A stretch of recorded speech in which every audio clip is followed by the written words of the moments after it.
欢迎电视机前的观众朋友走进天津卫视的大型情感节目《爱情保卫战》，来看一看今天我们请到的几位情感导师是谁？他们是情感导师周群周老师，欢迎；情感导师莎娜老师，欢迎；情感导师陆琪老师，欢迎；情感导师新唐米娜老师，欢迎。接下来的时间，看一看这对嘉宾遭遇了怎样的情感困惑。各位请看。我觉得咱俩的感情根本就是不平等的。我每天各种伺候你，尽心尽力的对你好，换来的就是你对我的冷漠。当初网恋的时候，你给自己包装的那么好，结果见了面跟大变活人一样，我一时之间能接受吗？我现在就是要考验考验你。你打心里就是瞧不起我，同事朋友也不介绍给我认识，总害怕我给你丢人。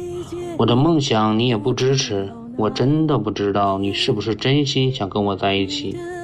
你自己做事那么不靠谱，天天还做着不切实际的梦，过日子又不是过家家，这样下去咱们是不会有未来的。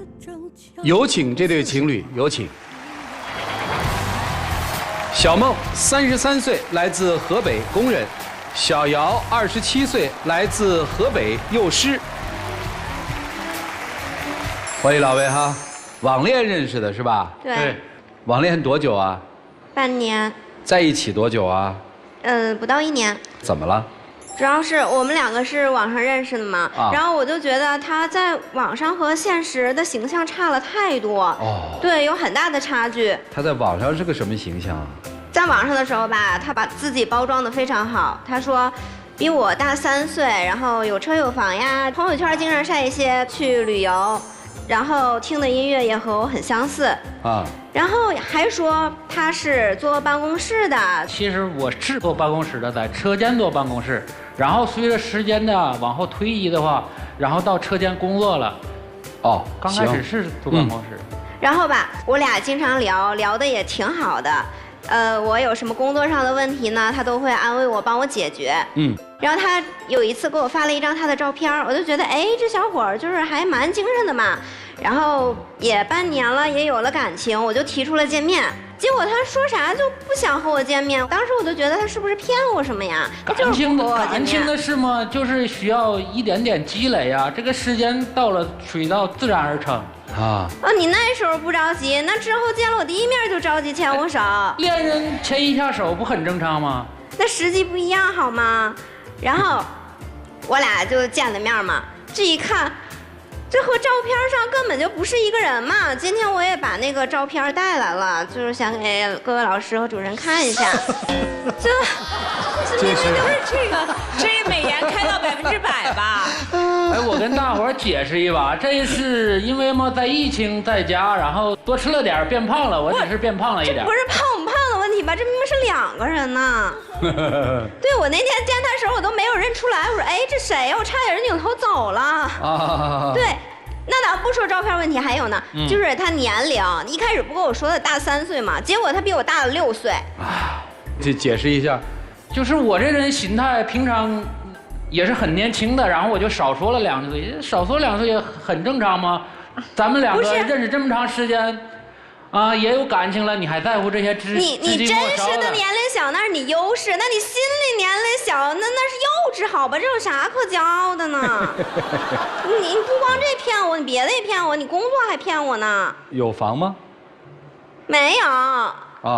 他就是一系列都是骗我的嘛，就是因为时间也久了嘛，他也经常就是和我聊，毕竟有了感情，我就寻思着要不在一起尝试一下。我对他非常的好，其实刚认识的时候，我就是早上给他送早饭，下午给他送奶茶，然后呢晚上还去接他。但是他有一个让我接受不了的点呢，是他不让我在他们公司的门口去接他。就是在另一条街去等他，然后他去找我。为啥？这点我也可以解释，因为之前他给我发的那张照片嘛，我已经给我同事看过了，都已经，人家都知道那是我男朋友，然后他突然出现，人家这一看我还以为我出轨了呢。我表现的已经很好了，我想2个人周末的时候多待一下嘛，然后就是我主动提出来去他家，然后给他做家务啊，给他洗衣服什么的，我表现得非常的努力啊。但是啊，他可倒好，他非常不客气，他每个周末都让我去他家帮他做卫生。这不是你说的吗？你去帮我吗？帮你是可以啊，但是说他有一次可能是他朋友搬家，他也是把我叫去了，然后他也没有跟他这个朋友说明我俩是什么关系啊，然后不需要说明嘛。啊，不需要说明。为什么呀？你说啊，人家都在那儿搬着家呢，我突然说，大家请一下，这是我男朋友。他们都以为是我是一个搬家公司的工人，就是来回的使唤我，就一上午累得我满头大汗。干完活了，他还，哎呀，你快走吧，回去休息吧，这弄得我很受伤啊。这怎么办呢？你追人姑娘吗？我是追她这个姑娘，但是啊，她有的时候，我真的很不理解啊，就是像她刚才头边说的一样，我俩见个面，我想牵一下她手，她不同意。我俩出去玩的话，她也不会说跟别的女生一样会搂着男朋友的胳膊什么的，这种亲密的动作基本上是没有啊。当时那时候的脸和现在的脸它不一样，得给我一个心理的就是接受过程。带出来嫌丢人是吧？就是主持人，我和你说，他就是根本就不想把我和他的关系展现在他的朋友当中啊，同事当中。有一次啊，他们这个公司团建，他呀和一个异性，一个小帅哥吧，一个照片他就大大方方的就发在了这个朋友圈里边。我就觉得我这个人很不是滋味啊，因为我俩之间的照片他从来没有发在这个朋友圈里边。他为什么不发我们两个人的照片呢？因为我那天和别的朋友也拍了照片，我就觉得是。那你背后，那你背着我聊微信和异性啊？你怎么就知道我背着你和异性聊呢？我就感觉你背着我和异性聊，他就是总把这个分手这件事儿挂在嘴边啊。他呀一次是生病了嘛，然后我知道了，我就给他打个电话，然后去找他，我说下楼吧，咱们去医院看看病嘛。然后他说太烦了，他嫌我烦，然后和我吵，然后就和我提分手。那天我生病了，特别难受，他在我家楼下就一直大喊，一直喊，非得让我下来输液，我觉得没有必要去输液。不是喊什么呀？就是让他下来，就让我下来，然后我周围邻居都听见了，都以为怎么了呢？我就是当时觉得，哎呀，我一生气了，我就提了分手。你在人家楼下喊啊？他着急，小姚输液。我没有喊输液啊，我就喊他名字，一直在喊，一直在喊，我就喊他下来嘛。不是你干嘛呀？为啥不上去啊？我是提着大包小包的东西有点沉，然后我就在楼下喊他。懂了。他们家一个是住3楼，也不是太高。咋没分掉呢？他后来又主动跟我和好。然后还有就是他父母啊也想见见我嘛。第一次嘛去他家，然后他叮嘱我就是给他妈买什么样的化妆品，给他爸买什么样的烟，什么样的酒，我就觉得心里有点不平衡。为啥？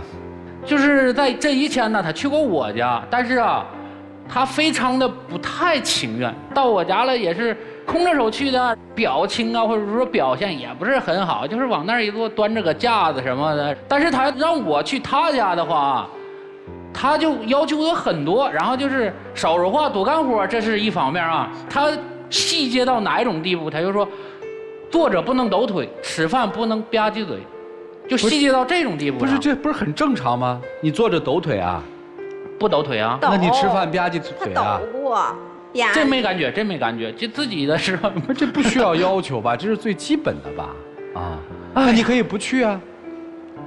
我觉得还是应该去啊。就他说我去见他父母没带东西嘛，那时候是我俩就是刚好不久，然后我说没有到那步呢，我说我不去，不想去，他就非得拉着我去，而且把我逼生气了，我就已经说不想去了，非要拉着我去。我去你家好，我就感觉他在敷衍他父母。咱们那时候已经到谈婚论嫁了，该见父母了。我觉得他父母也是觉得他岁数也是年龄也是不小了嘛。你傻呀，你还纠结这个呀？都跟你说了要谈婚论嫁了，你现在还纠结这个呀？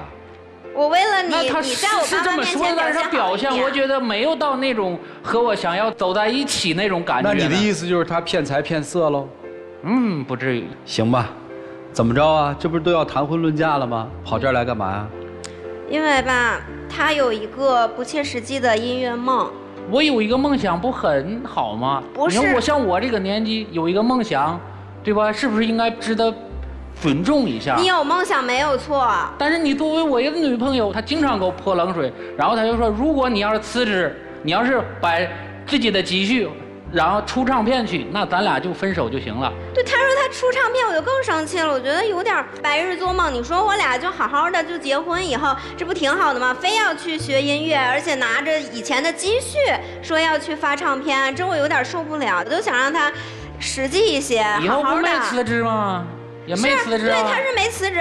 后来啊，他去做了直播，沉迷直播了，然后花了钱买了一些设备做直播，结果也没有什么人看呢，然后工作也越来越不顺心了。直播也是有了一点起色，有一些人也在我的直播间。但是那些人家就是耍猴一样看你，就是以神丑的心态来看的。你能一辈子直播下去吗？你想过咱们的未来吗？你就一直在这播吗？你能保证一辈子吗？我们如何结婚？我真的太伤心了。其实我爸妈一开始是不同意，就是我和他在一起的，因为我当时说的是大3岁嘛，结果他们说大6岁，好像有点大了。然后再说，其实条件也不是特别好，但是他说了要买那个学区房，我就说行，那咱们就去买。而且他本来是有首付的，但是他为了做直播花掉了一部分的钱。还有令我最生气的一个点就是他朋友在我俩就是要谈这个结婚买房之前去管他借钱了，借了大概有10万多吧，而且他没有告诉我，并且他这个朋友失踪了，找不到了。你找不到。看见他把这个钱递到他朋友手里了吗？我没有。对呀，那你怎么保证这不是他骗你的呢？但是我这个朋友他认识，对，我是认识。但是呢，现在已经消失了。但你那时候为什么没有告诉我？你想过我吗？当时你想过咱们要结婚了吗？其实把钱借出以后，我也是想到了你，只是已经为时已晚了。我问几个问题吧，姑娘。啊，其实这个男的从一开始就骗了你，对吧？对。后来见到他以后，是什么打动了你，让你不再介意他对你曾经撒过的谎，愿意跟他交往呢？首先就因为当时聊的时候就觉得我俩的兴趣还比较相投的，然后我伤心呢，他就会主动的来关心我，然后他大老远的为我来过生日，我就觉得还蛮感动的。就是说，在现实接触之后，虽然背景他编了骗了你，但是你发现，哎，这个男孩还有可贵之处，所以你真的爱上了，你也就不介意他过去曾经那些骗了，是这意思吧？嗯。你现在的焦点是，只要他不去做直播了，只要他放弃他所谓的音乐梦想，你还是愿意嫁给他的，对吗？还有一个点，主持人。什么点？因为他现在没有钱买房了嘛，首付钱交不起了，然后他说他爸妈愿意去买房子。就是我希望能把我的名字写上，因为这个房贷以后我要和他一同还。但是我然后就是装修啊、家电也由我家出。但是我父母啊觉得，还是保持谨慎的态度，不想写他的名字，他就怕如果要是哪天要分手了的话，这个房子还得分。那我就更心寒了，你又不相信我，你听他说他分手后说房子怕是我的，太令我伤心了吧。所以我就问你嘛，现在你们的问题到底出在哪儿了吗？是说他放弃了梦想你就嫁给他吗？还是说他首先要放弃梦想，其次要准备好房子，然后你才嫁给他？不是，我是希望他首先他的心要先稳定下来。对，因为他那个音乐梦还在，真的还在。不是，你要稳定什么吗？心稳定到哪儿吗？这么说吧，因为我觉得他的梦想比我重要，他的朋友比我重要，他的家人也比我重要。那你还跟他谈恋爱，还要嫁给他？所以你傻呀？所以我就是在想，他到底重不重视我？这还用问吗？你自己都给出答案了，就是你不重要喽，这还要问吗？他也很重要。所以啊，我就想说，你给我整个的感觉就像个大忽悠。你忽悠完他之后，你跑来忽悠我们，你有啥好忽悠的呀？你没发现吗？你在跟他谈的过程当中，他真的就忘记了你的那些什么欺骗他，人家姑娘一心一意好好跟你谈恋爱，你到临了又开始忽悠人家，有意思吗？不是别人看不起你，是你自己看不起你自己。还有你也是，拿不出手吧？不觉得拿不出手，怎么不官宣呢？怎么在自己单位的门口不敢让他出现呢？怎么同事搬家叫人去了不介绍呢？你把人当什么呀？你尊重人家吗？我也不知道你们俩之间的这个感情到底是什么，你们听听老师们怎么说。一起进入丘比特问卷。我说实话，他说你完全不一样，我也反对。你其实头发还是挺浓密的，我的头啊还掉了一大半了呢。就本来更好是吗？啊，本来更好。就是发型还是不错的，但你那个 P 的吧，确实就比我 P 的还狠。我真是长胖了，真是长胖了，就是变胖了。我。但你这眼睛长胖也不能把眼挤成这样啊。反正大概我也知道那个情况了哈，反正我觉得你们这个一开始吧就没开好，就像种一棵树，我们比如说挖了一个洞，然后把这个树苗扶正往里放的时候，你就把它放歪了，然后你就感觉歪歪倒倒的在那长着，后面你老要扶正它，但是它随着时间推移，你想扶正它就有难度了。现在我感觉你们俩之间就是这样，其实根已经扎下去了，树也长上来了。但是它长得不是那么周正，不是挺拔向上的。可是你说歪的嘛，是这意思吗？有点歪。你说你现在把这个树连根拔起吧，确实也有点痛。它毕竟也有感情在里面的。然后这个小伙子，你一直仰着头，就有一种怎么着，我就这样了。怎么样啊？就这种感觉，我也不知道你哪儿来的自信。姑娘这么漂亮，然后我感觉也非常的得体。就你哪儿来的自信？就觉得我就这么着了，你还能把我怎么样呢？反正时间长了，你不就是我的了吗？我觉得千万别这么想。煮熟的鸭子也会飞的，而且飞得更快，就是它决心更大。所以我认为，在爱情里，真诚2个字比什么都重要。哪怕你一无所有，哪怕你有很多问题，当你面对一份感情，你保持真诚的话，我觉得收获的可能比你期待的要多。如果你始终用这种方式来做的话，到最后有可能都是竹篮打水一场空。所以我是建议啊，女生，你一定要想清楚，不要因为身边没有其他更好的选择，你觉得算了，我就先跟他走一段看看。不要这么想，越是这样，越会增加你还有他的痛苦，因为你们2个人本不是一路人。谢谢，谢谢，谢谢老师，谢谢周老师，张娜老师。你们2个人呀，真的不能太贪心。我们常说一句话，欣赏一个人是始于颜值的，敬于才华的，合于性格的，久于善良的，忠于人品的。你知道，找一个人要依靠终身，我们看的是这个人的人品，你什么都不看。你先看颜值，过得去，然后一看有房，哎，可以了。至于他所有骗你的种种，你全部都抛之于脑后了。你甚至给自己找借口，哎呀，不就骗个年龄吗？哎，不就 P 了个照片吗？谁不 P 呀？你真正擦亮自己的眼睛了吗？就我特想问你一句话，姑娘，你是嫁不出去了吗？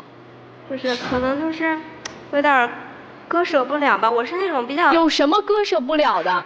一个人骗了你这么多，你还觉得他是爱你的？你告诉我，一段爱情它是始于一种欺骗，你觉得这里面有爱吗？不要跟我讲什么善意的谎言，善意的谎言是看谁受利呀。年龄骗，工作骗，家庭骗，房子骗，它有一样是真诚吗？你告诉我。你不服气是吧？我觉得我是真心的。你是真心 PS 的照片，你是真心骗人，你有多少存款？所以我觉得，你嫁人找男朋友最重要的是要先看这个人的人品是什么样的。他就空有一张嘴说爱你的那张嘴，可是他真正的行为和行动在哪里？如果你要是认定他的种种行为都是爱你的行为的话，那我跟你的交谈也到此为止了。你自己好好想吧。谢谢。谢谢张娜老师，来陆琪老师。姑娘，你知道为什么骗你吗？为什么？很简单一个道理，因为你一路都在奖赏一个骗你的人，他所有欺骗你的事情，当被你揭穿之后，你没有惩罚他，你都奖赏了他，他想要达到的目的全部达到，他要追到你，他希望你能够喜欢上他，他希望能够去你家，他希望你能够答应他结婚，虽然在这个过程中一路在骗你，但每一次你揭穿他之后，你反而同意了，这叫什么？这要奖赏一个欺骗者。请问还有一个比你更好骗的人吗？没有了。不管怎么骗你，你都会奖赏他，他当然要一次次的骗你。所以怎么样不被人骗？很简单，你先观察自己，你是不是一个又急又贪的人？我不是说你物质啊，我们对于物质有标准是正常的，但是这种正常的标准是基于一个现实基础，还是基于幻想的？如果基于幻想，或者说人家说什么你都相信，这叫贪。所以像他这样的人，在一路欺骗之后，为什么会让你爱上他？你知道吗？你为什么割舍不掉？很简单，先是用欺骗的方式先把你吸引过来，吸引过来之后给你建造舒适圈，所以给你干活呀，买奶茶呀，早安晚安呀，给你点饭呀，然后给你送吃的，送这个送那个，这是给你建立一个舒适圈。当你在这个舒适圈里面习惯之后，你会发现，哎，我割舍不掉了。你割舍不掉的不是某一个人，你割舍不掉是别人给你营造这个舒适圈。所以你现在真的要想想，究竟是爱上了这个人，还是爱上了这个人给我们建立的那个舒适圈？我们究竟讨厌的是这个人，还是讨厌的这个人曾经给我们设立的谎言？就这样。谢谢陆琪老师。妮娜老师，这个看了照片和看本人就是买家秀和卖家秀嘛，对吧？一般像这样的，你买到手里一看，这就7天免费退换了嘛。你为什么不退换呢？因为你有侥幸心理。这个侥幸心理就是，也许他真是长胖了吧，也许过一阵瘦一瘦，加上个滤镜，他就能恢复那时候颜值吧。你还抓到了他好多谎言的尾巴，但是呢，你又带着侥幸心理安慰自己，也许他真的是坐办公室的，只不过是工种调换了嘛。也许他真是打算跟我一起买房的，只是钱现在被借走了嘛。其实他都不需要费心去骗你，因为你自己在骗自己。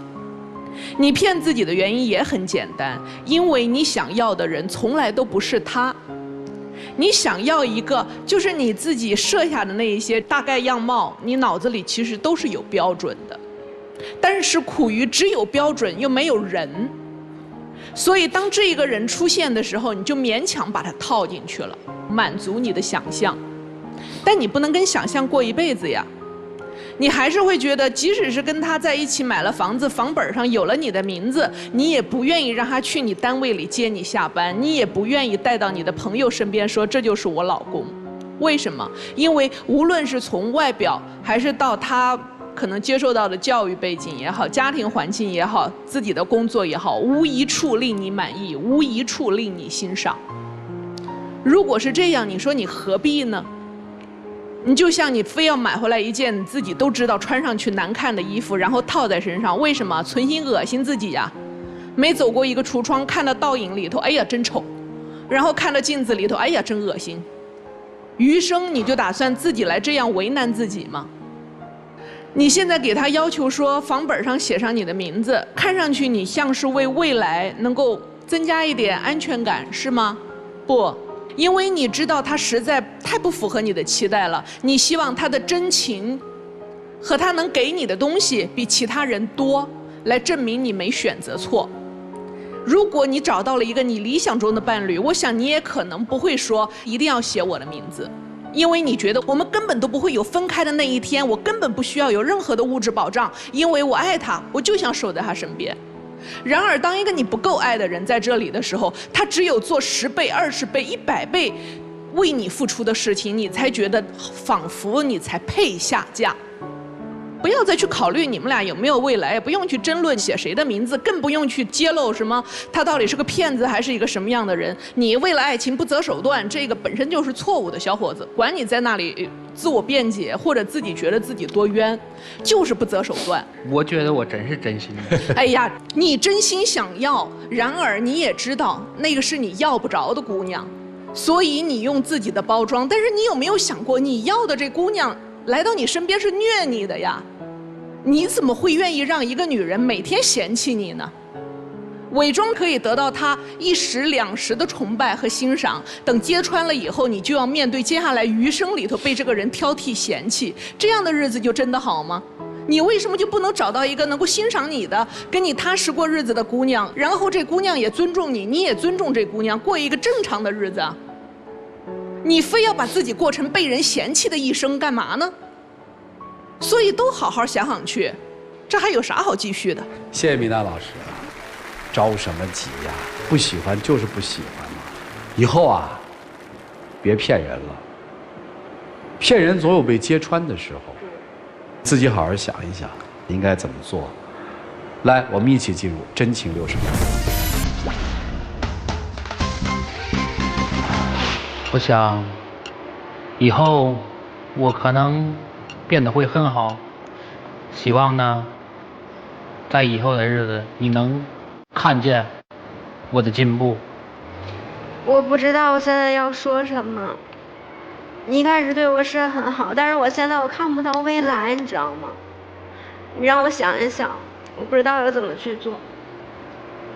你给我一点时间，就一点时间就行，我会自力更生，改过自新的，可以吗？我现在我不知道要说什么，你让我想一想。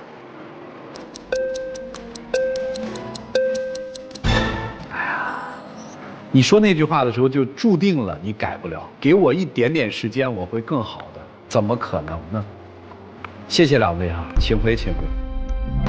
电视机前的观众朋友，欢迎大家登录优酷视频收看节目的完整内容，来看一看这对嘉宾自己的选择是怎样的。请开门。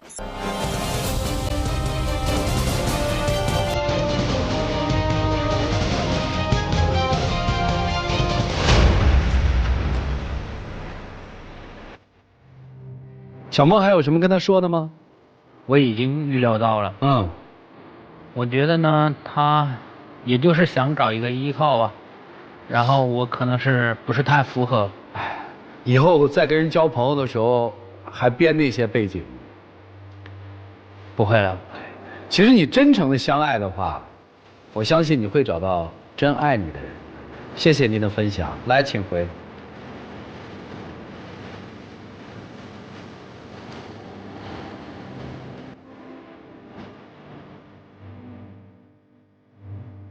当一段爱情以欺骗开始的时候，这就应该是它原本有的结局。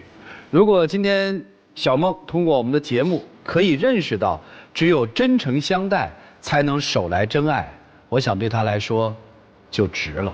来，了解下一对嘉宾的基本情况，各位请看。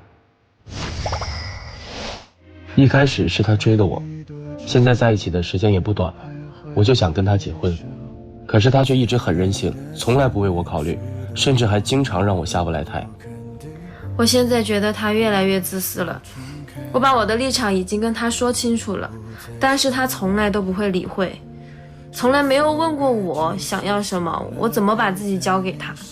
我现在有足够的能力给他好的生活，但是他却不知足，总是用各种理由拒绝我对他的爱。我总觉得他对我的感情已经淡了。他一直在逼我，我觉得他就是为了结婚而结婚，根本不是真心爱我。我现在都不知道我们合不合适在一起了。有请这对嘉宾，有请。男嘉宾小林，27岁，来自辽宁，主持人；女嘉宾小英，29岁，来自四川，化妆师。欢迎两位哈。小林是主持人是吧？对，我们是同行哎。你是广播还是电视啊？我是电视新闻，但是我现在在做商业主持。哦，你追的他是吗？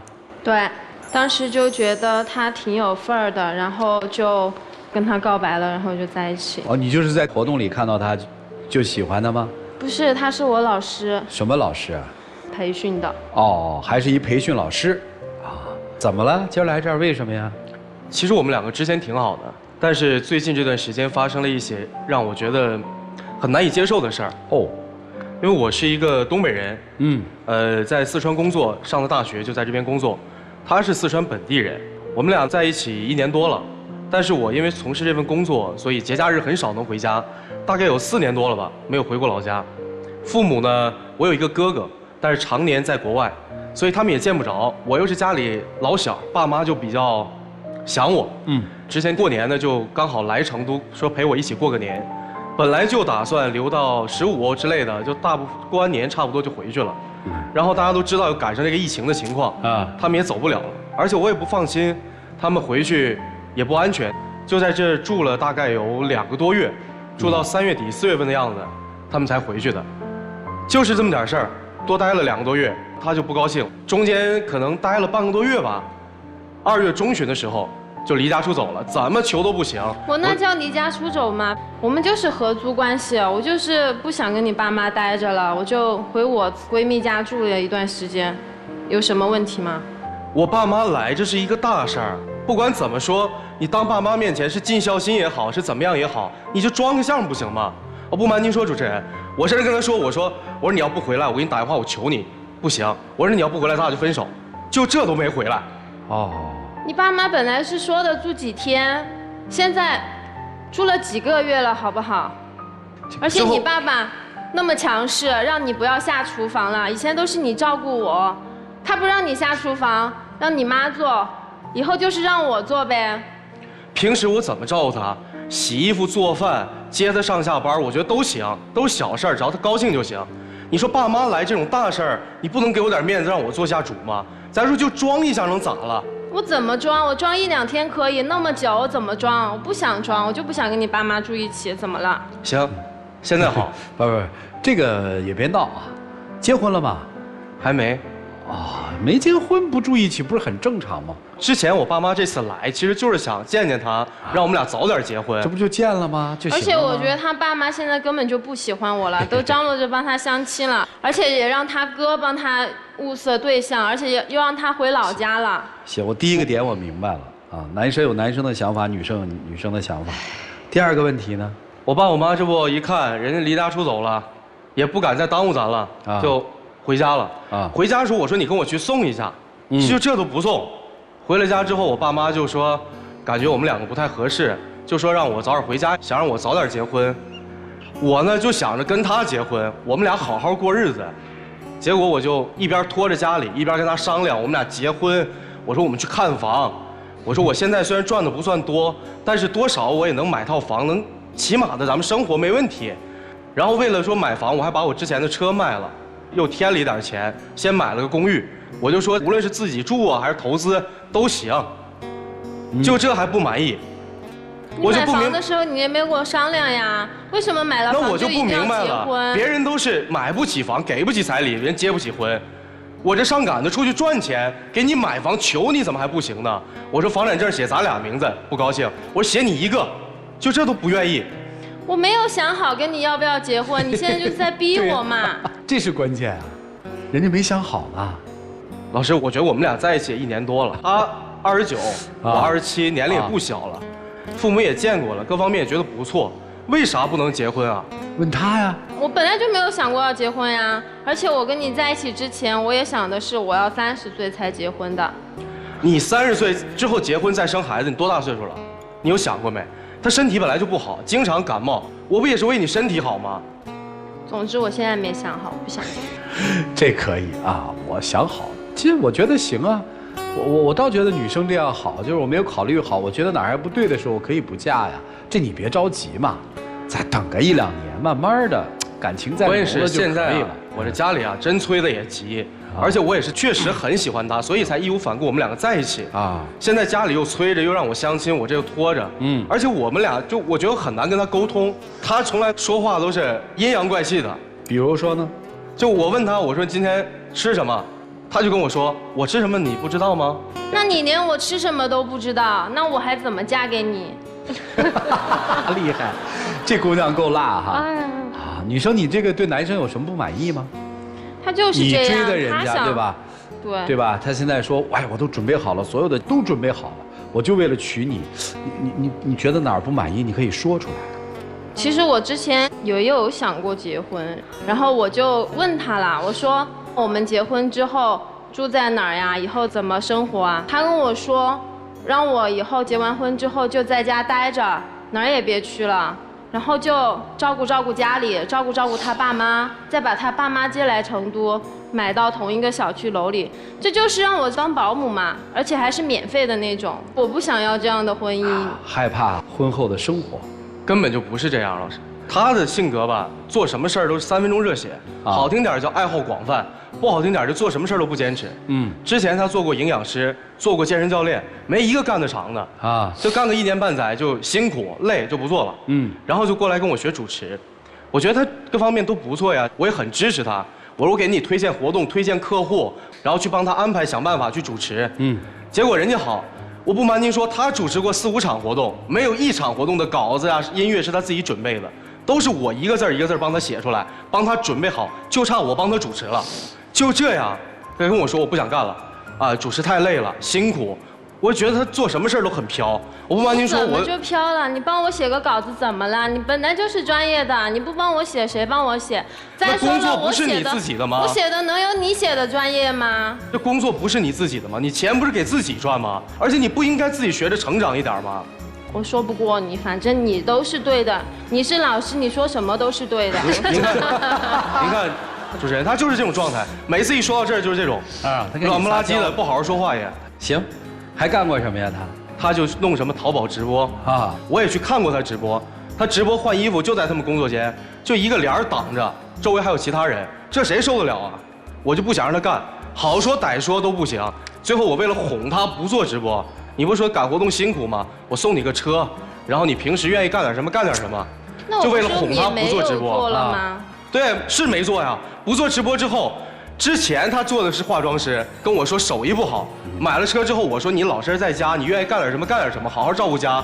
结果车买没2天，人家又干化妆师去了，还拜个什么男化妆老师，天天跟人家跑外地去剧组，通宵不回家。你怕他又喜欢上那个男老师？不是，您说啊，我们俩本身就是有点师生的那种。知道，我能理解你那个想法和状态啊。哎，你跟他求过婚吗？求过呀，5月20号刚好也是他阴历生日。我就没告诉他给他准备礼物了，我就假装忘了他生日了。我叫了一帮朋友，又准备了花99朵、戒指、礼物，然后我让他朋友给他打电话，给他哄下楼，说给他拿东西了。结果一下来，我就捧着花加戒指就跟他表白求婚，结果人家什么都没搭理我，怎么问都不行。你让我真的是无地自容，我朋友都怎么想我们？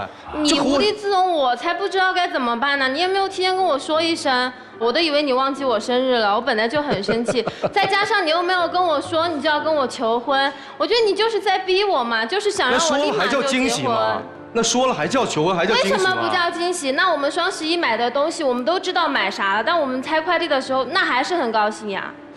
这孩子的回路不一样，啊，挺可爱的。后来就没答应是吧？没答应啊，我现在就觉得他是拿着我，就是因为我太喜欢他了，想跟他好好过日子结婚，人家就觉得无所谓啊。你也不着急。这个女生，你想象当中的这个婚姻是什么样的？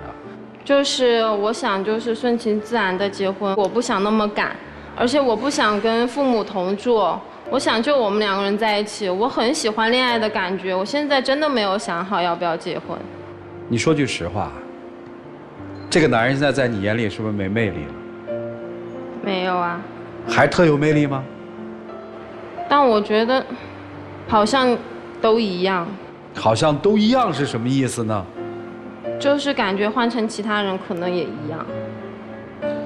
不再爱了哈？没有，是他不爱我了。他怎么不爱你了呢？他有的时候让我很不知道该怎么办。以前他做活动我都照顾他，帮他熨西装，让他就这样简简单单就出门，我就帮他拎着包。然后有一次，把他的西装弄脏了一点点，就一点点，根本看不出来，他就对我发火，我感觉我根本就不认识他了。他那个发怒的表情，就感觉要吃了我一样。我觉得，如果他以后在我们婚姻当中也是这样，那我怎么办？我根本就没有凶你。就主持人不瞒您说，我没什么特殊爱好，就是因为我做这个工作，平时就喜欢买几件西装。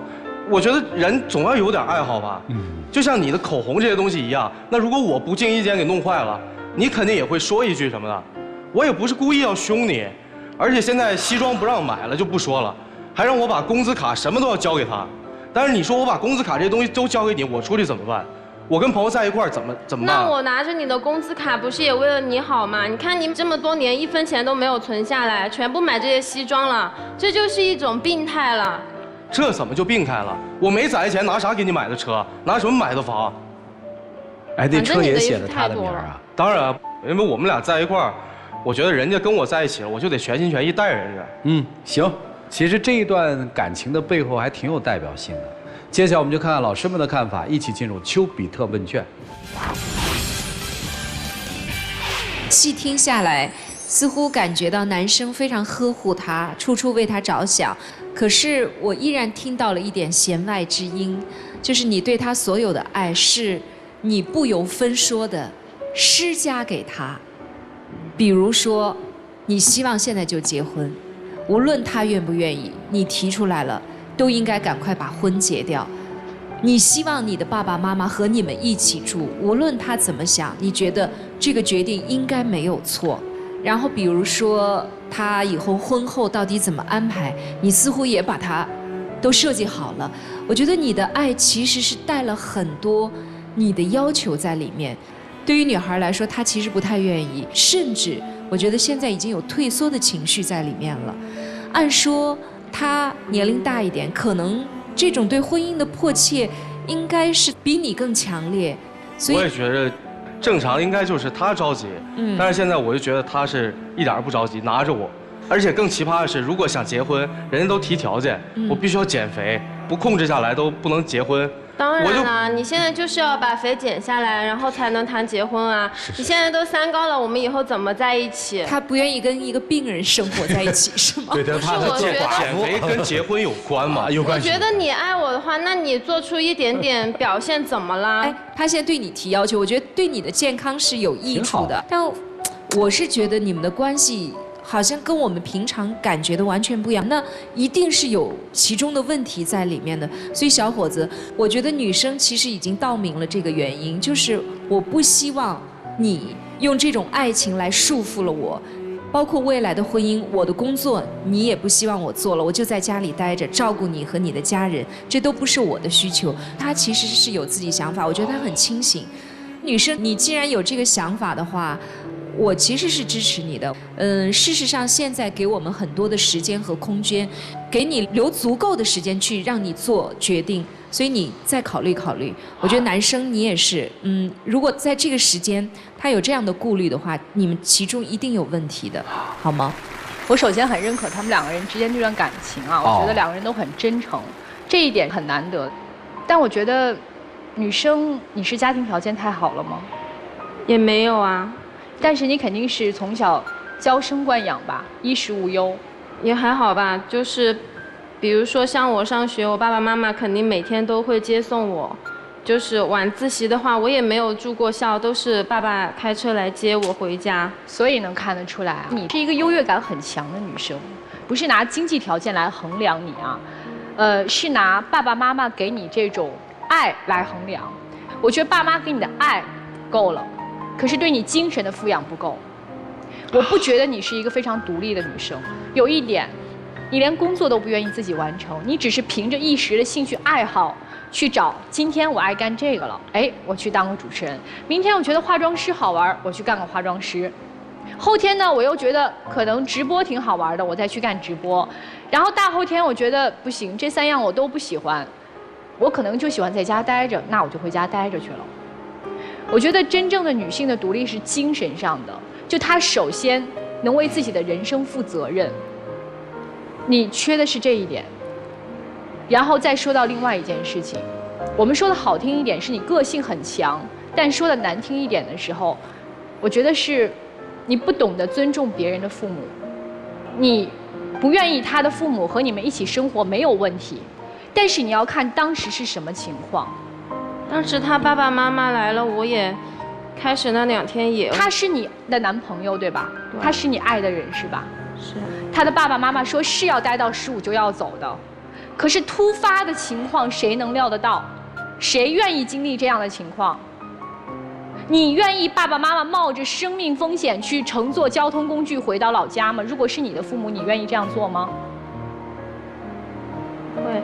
正在最严重疫情高发期的时候，怎么乘坐这些交通工具，都让居家隔离。你告诉我，怎么回到东北老家去？可能是他爸爸当时太大男子主义了，我就一时没忍了就走掉了。我觉得你如果真的足够爱他的话，忍这一时也是忍，毕竟那是他的爸爸妈妈。所以我觉得在基于这2点，你对于自己整个的人生规划其实是没有一个很好的人生规划。但你好就好在你清楚自己要什么不要什么，你很有主见，很有原则。但是不得不承认，你现在对于他的爱没有那么深了，所以你开始事事挑剔，事事看不顺眼，所以你开始提出婚前要减肥。但是这是基于爱的出发吗？想清楚这一点。如果要是觉得真的不能往下走的话，就清清楚楚地说出来，好吗？谢谢。2个人都没什么问题。对，好的很。男生特别好，27岁靠自己努力买车买房，各种都是挺讲道理的，我觉得特别好。挺棒的。女生也是，女生独立啊，有底线，有坚持，我都觉得挺好。问题就在这儿，就是2个啥都挺好的人，今天闹出矛盾来了，那说明就不是一个对错善恶的问题，它是个价值观的问题，你知道吗？它就变成是个3观的冲突。这个时候，我帮你找一下原因啊，它为什么会变成这个样子？2个原因。第一个原因是什么？他是一个特别讨厌被人管束的人，你有没有发现？为什么？因为他是一个游牧青年。什么意思呢？就是有一些青年人，好像这个世界是一片草原，他没有专门的路，他就愿意在草原上各种奔驰。今天想干嘛就干嘛，想往哪个方向就往哪个方向，他没有目标，他就要无限度的去尝试，是这样吧？对吧？因为觉得世界太广阔了，就想看一看，就想各种尝试。他跟你不一样，我就是觉得他做什么事儿都对，是。所以你看我说了吧，是3观的问题，它不是对错的问题。我针对游牧青年，我又创造了一个词叫长跑者。你是一个长跑者，你跑的是一条路，在这条路上你积累经验、积累财富、积累人脉，越跑越顺，越跑越顺。你们是2种不同的做人方式，不代表谁对谁错。但现在我告诉你，你的女朋友虽然20多岁了，但是她并没有想从那片草原上撤出来，她还要当游牧青年。你劝不服她的，你只能接受或者不接受，这是第一个原因。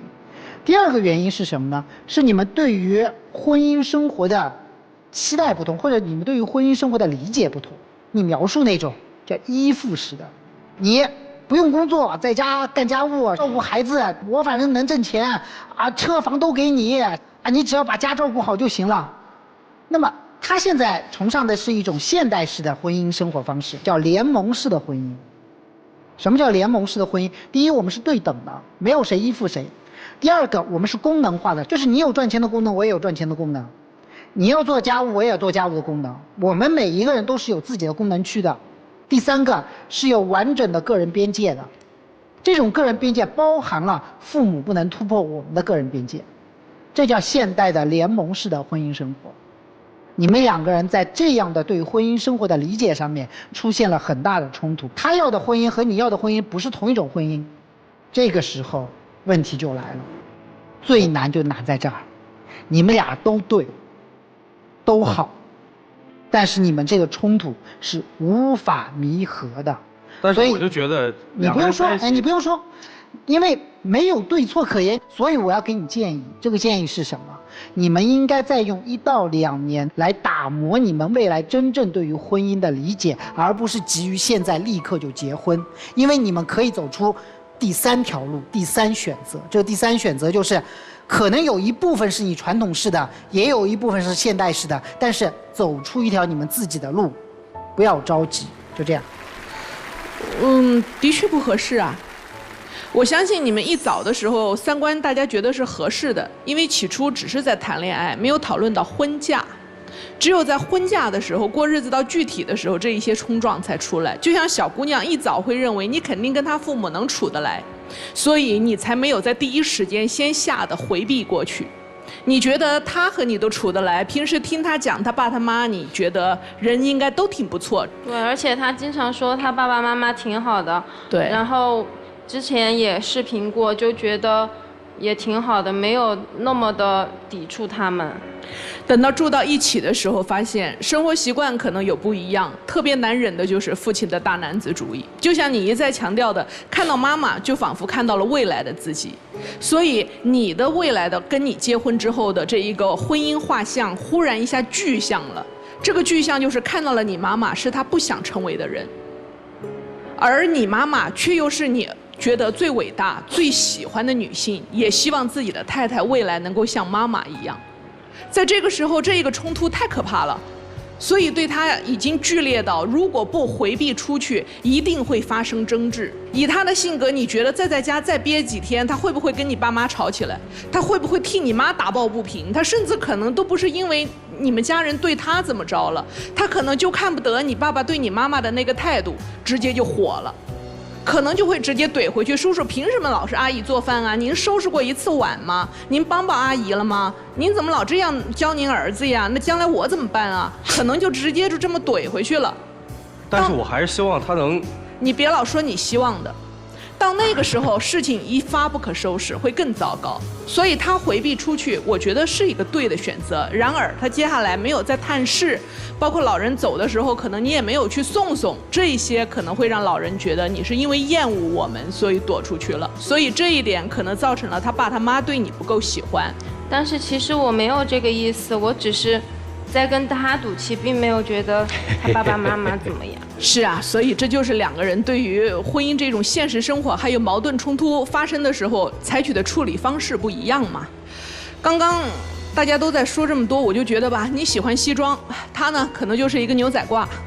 你要求一个牛仔衣每天能够配合上你出入你的场合，过上你的生活，你觉得不舒服，他觉得也不舒服。你要的那一个女人还真的不是他。我觉得你可能喜欢他的样子，喜欢他有的时候耍小性子，或者是说那种可爱的讨你喜欢的地方，然而你根本都不懂他，你也不尊重他，你不觉得他有工作的能力，所以你才敢跟他描述说将来结婚了你就别工作。现在你的女朋友在你看来是没长性，营养师没做长，主持人没做长，化妆师没做好，所以你认为她可以理直气壮地回家来，因为她没有别的能力，她没有做出任何牺牲，反而你给她了一个安稳，你在成全她的幸福。对。但是对于你来讲，你这么认为吗？你认为自己的事业失败吗？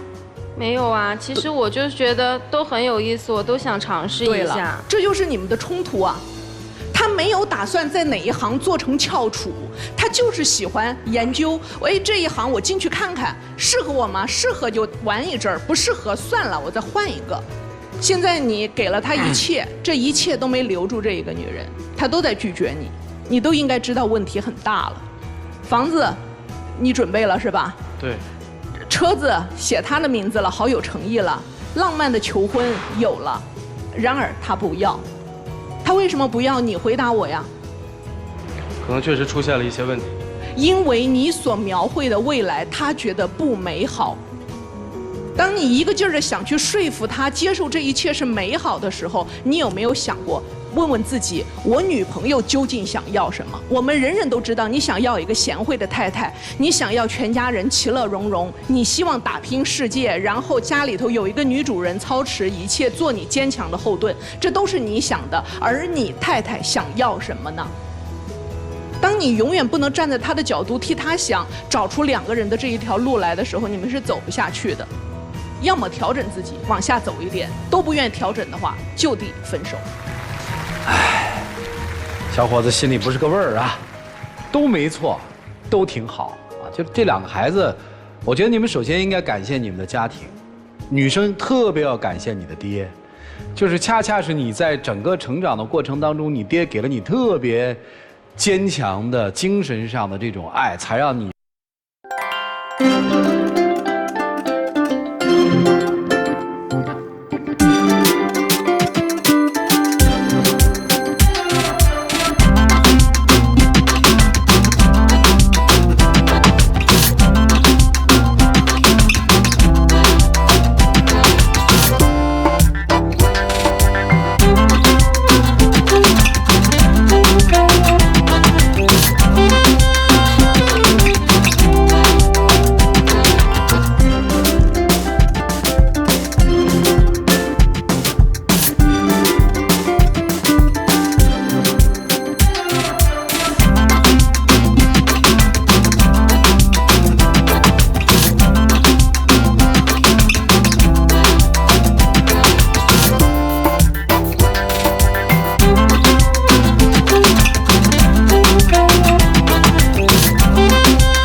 我不知道我们俩为啥会变成现在这样。我一直都想把自己最好的，把我所有能给你的全都给你，只要是我的都是你的。我只是希望我们好好在一起过日子。我不希望你总是耍一些小脾气，我希望你能多理解我。但确实，我也可能没有完全理解到你，我们之间可能确实存在着一些矛盾。但是我相信，真的相爱的人一定会走到一起的。其实我还是很爱你的，但是我不想让你那么逼我。我希望你能跟叔叔阿姨解释清楚，想跟他们说一句对不起。谢谢两位哈，请回，请回，请回。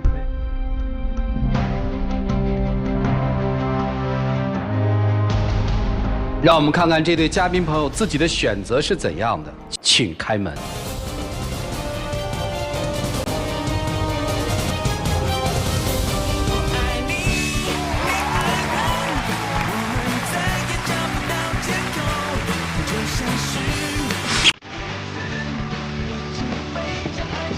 来，我们见证属于他们的浪漫时刻，各位请见证。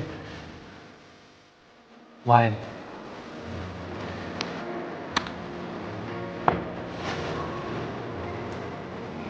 我希望我们以后的婚后生活，还是跟现在一样，一直都在热恋。我不希望有一点点的不开心。我并不是不喜欢你的爸爸妈妈，我真的是没有做好准备。你再多给我一点点时间。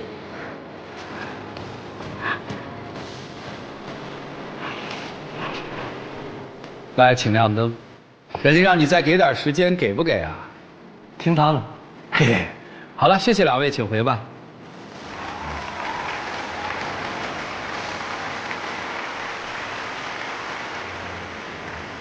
接下来有请我们的老师进入到京韵中央厨房，让我们一起进入爱情保鲜剂。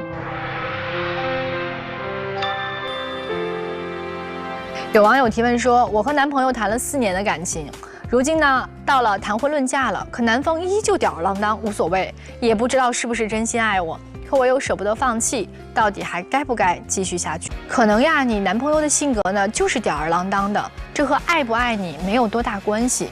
但要提醒你的是，这样一个吊儿郎当的人，你决定要和他过一辈子吗？想清楚，你选择什么样的人过完这一生。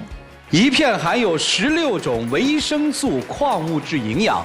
本栏目由汤臣倍健冠名播出，谢谢电视机前观众朋友的收看和陪伴，我们下期节目再见，谢谢大家。